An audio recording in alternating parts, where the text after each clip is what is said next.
Bismillahirrahmanirrahim. Assalamualaikum warahmatullahi wabarakatuh. Perkenalkan, nama saya Asti Sri Mulyanti, adalah dosen dari Fakultas Hukum Universitas Muhammadiyah Sukabumi. Pada kesempatan kali ini, saya akan membahas mengenai salah satu dari mata kuliah kewarganegaraan, babnya yaitu tentang bangsa dan negara. Dan pertama-tama kita akan terlebih dahulu menjelaskan mengenai pengertian. Pertama adalah pengertian dari bangsa. Bangsa adalah suatu komunitas etnik yang memiliki ciri-ciri, nama, kemudian wilayah tertentu, mitos leluhur, bersama, kenangan bersama, satu atau beberapa budaya yang sama, dan solidaritas tertentu. Dalam pengertian sosiologis, bangsa termasuk ke dalam kelompok paguyuban yang secara kodrati ditakdirkan untuk hidup bersama dan senasib sepenanggungan di dalam suatu negara. Kemudian kita jelaskan kembali mengenai pengertian dari negara. Negara berasal dari bahasa Sanskerta, yaitu nagari atau nagara yang berarti kota. Pengertian negara state, Inggris, kemudian stat itu Belanda dan Jerman, etat Perancis, kemudian statum Latin yang berarti keadaan yang tegak dan tetap. Negara juga merupakan organisasi yang di dalamnya ada rakyat, kemudian wilayah yang permanen, dan pemerintahan yang berdaulat, baik ke dalam maupun keluar. Negara dalam arti luas merupakan kesatuan sosial masyarakat yang diatur secara konstitusional untuk mewujudkan kepentingan bersama. Ini ada beberapa pendapat ahli mengenai pengertian dari negara. Yang pertama itu menurut George Jelinek. Menurut George Jelinek, negara adalah organisasi kekuasaan dari sekelompok manusia yang mendiami wilayah tertentu. Kemudian pengertian negara menurut Roger H. Sultau, negara adalah alat agensi atau wewenang, authority, yang mengatur, mengendalikan persoalan-persoalan bersama atas nama masyarakat.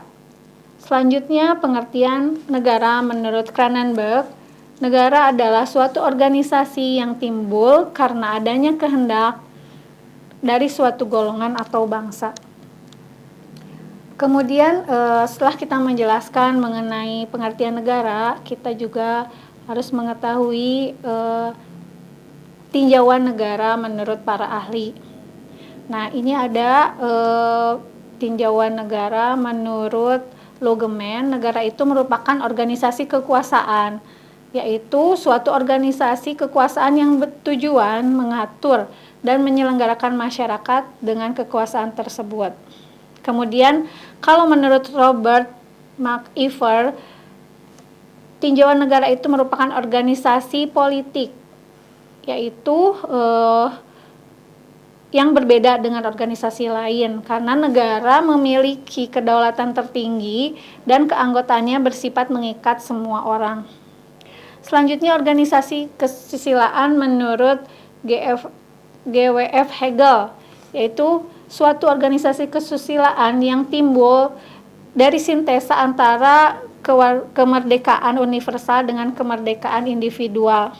Selanjutnya, kalau menurut Spinoza, Adam Muller, dan Supomo, tinjauan negara itu merupakan integralistik, yaitu negara merupakan suatu integritas antara pemerintah dengan rakyat, kemudian negara mengatasi seluruh golongan dalam masyarakat dan merupakan suatu kesatuan yang organis.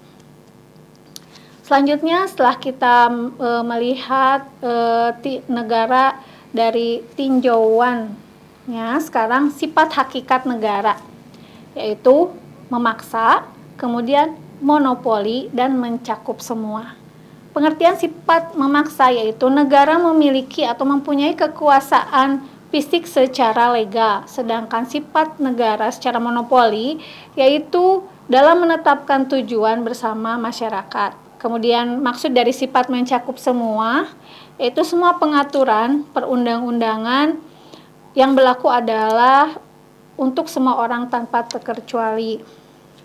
Jadi sifat hakikat negara berkaitan erat dengan dasar-dasar terbentuknya suatu negara, norma dasar yang menjadi tujuan falsafah hidup yang ingin diwujudkan, perjalanan sejarah dan tata nilai sosial budaya yang telah berkembang di dalam negara.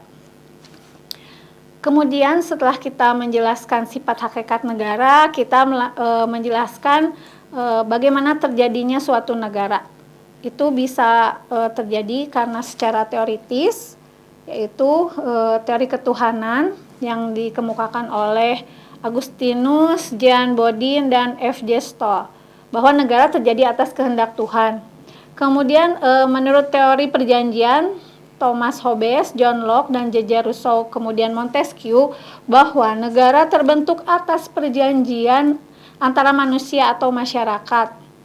Kemudian terjadinya negara menurut teori kekuasaan, H.J. Lasky, Leon Duguid, dan Karl Marx itu mengemukakan bahwa negara dibentuk oleh kekuasaan yang memaksa, memonopoli, dan mencakup semua.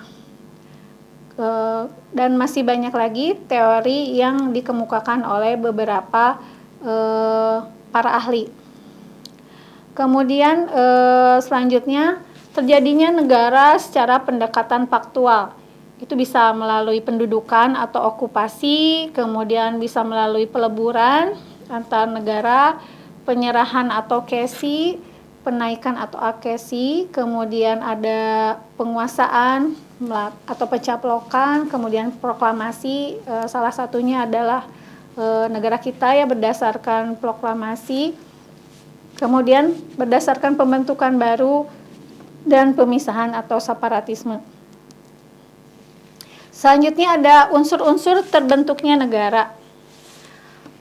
Nah, kalau untuk unsur terbentuknya bangsa, menurut Friedrich Hertz dari Jerman ada 4 unsur yang berpengaruh, yaitu keinginan untuk mencapai kesatuan nasional, mencapai kemerdekaan, keinginan untuk mandiri, dan keinginan untuk menonjol.